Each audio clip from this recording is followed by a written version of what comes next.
and with regards to building an innovation ecosystem within the agricultural technology community.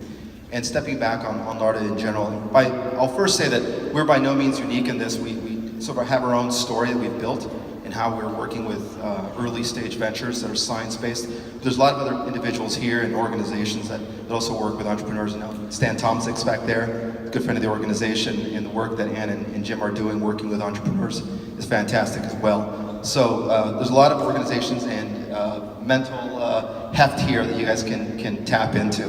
LARTE has been around for about 20 years. We're a private nonprofit organization. The background on LARTE, very quickly, it's the genesis is we used to manage a commercialization seed fund for the state of California about 25 years ago. And since then, we've expanded nationally. And what we do now is we work across the US. Primarily, the perspectives I'll share today have to do with our experience in developing ecosystems to help nurture science-based ventures that are funded primarily by the federal government through programs such as a Small Business Innovation Research Program, also called SBIR or STTR, you may have heard that. I know some companies here mentioned they were going to go after SBIR funding. High-risk funding provided by the federal government. It cuts across 11 different agencies. The SBIR program is about a $2.5 billion program. So it really is meant to provide a runway for companies that have just been founded to answer technical unknowns and bridge some of that risk, some of that technical risk before they seek funding in the marketplace. And this is our approach, which is sort of a network-centric approach. And I'll share what we've learned is to help develop this ecosystem. One is multiple touch points across all different actors in the marketplace. So if we're working with a company, and we work across different sectors, ag is one of them, but also I know we talked earlier about bioscience. We work with NIH on biosciences, and also with National Science Foundation on areas like IT, electronics, and advanced materials.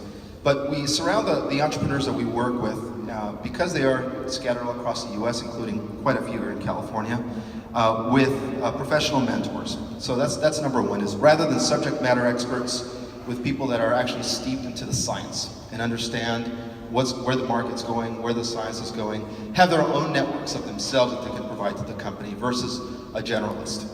They can just provide infinitely more information. Number two is a culture of trust. And that's something that it's not talked about a lot, but building that culture of trust among these stakeholders is something we've worked really hard to develop. That trust is what opens doors. That trust is what lets other people feel that there's no agenda at play. The trust is one where we've developed mutually beneficial relationships with, let's say, industry partners that would allow them to listen to the companies we're working with and provide feedback. So trust is key. And number three is we're not bound by geography. So we also operate across the US, and we're not focused on any one singular geography, which also means we can also borrow the best of minds in terms of practitioners to help these innovations get to the market.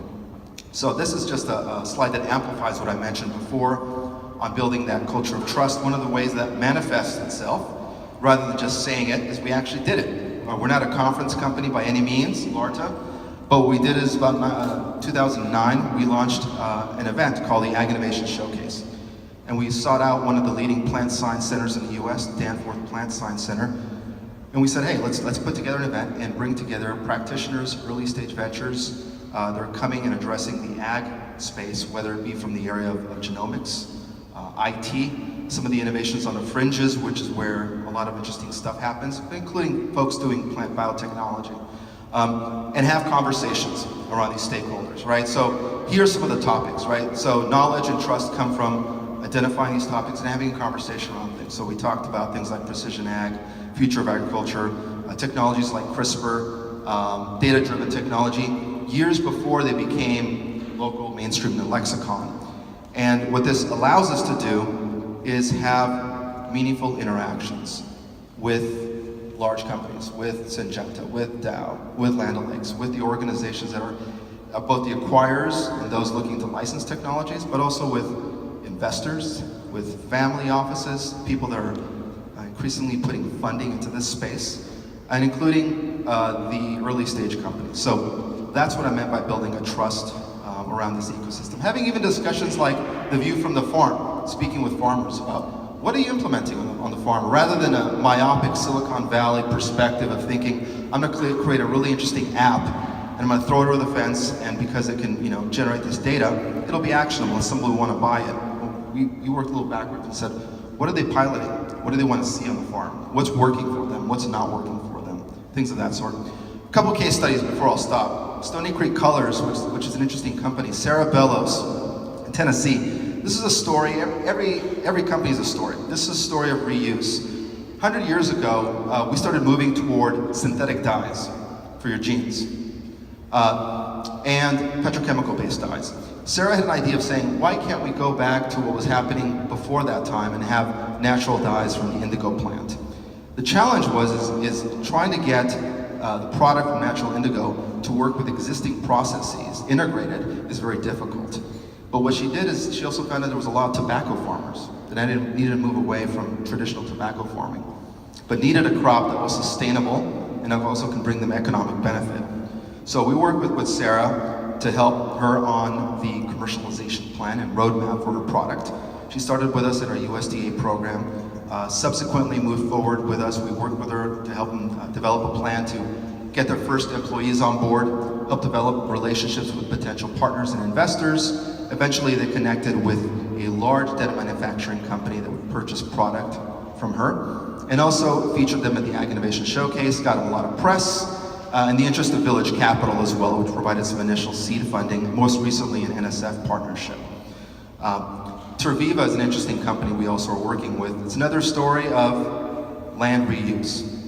If any of you, how many are familiar with citrus greening happening in the citrus, right? Wiped out 50% of the crop production in Florida. It's a bacteria. It's carried from tree to tree by a little bug. Asian citrus phyllis, something like that. And what it did is basically by the time you see citrus greening happening, it's too late. And so what Terviva said is they came to folks that had crops and had to rip out trees and said, let's put this land into productive use. And let's plant Pongamia tree there. So Pongamia is a bush that develops a seed that produces about 8 times more oil than soy.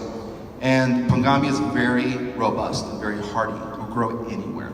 And so what they offered is an opportunity for these former citrus growers to use the land again. Again, providing them an economic benefit, and the oil can be produced biodiesel. They can produce surfactants, lubricants, high-value chemicals out of the Pongamia tree. So that's another company that came through our NSF commercialization program, again working with them on a commercialization plan, strategic introductions for them, and eventually working with them to helping them get some funding, of non-dilutive funding as well. But also now they've embarked on a 25,000-acre project in Oahu to plant Pongamia there. Thank you.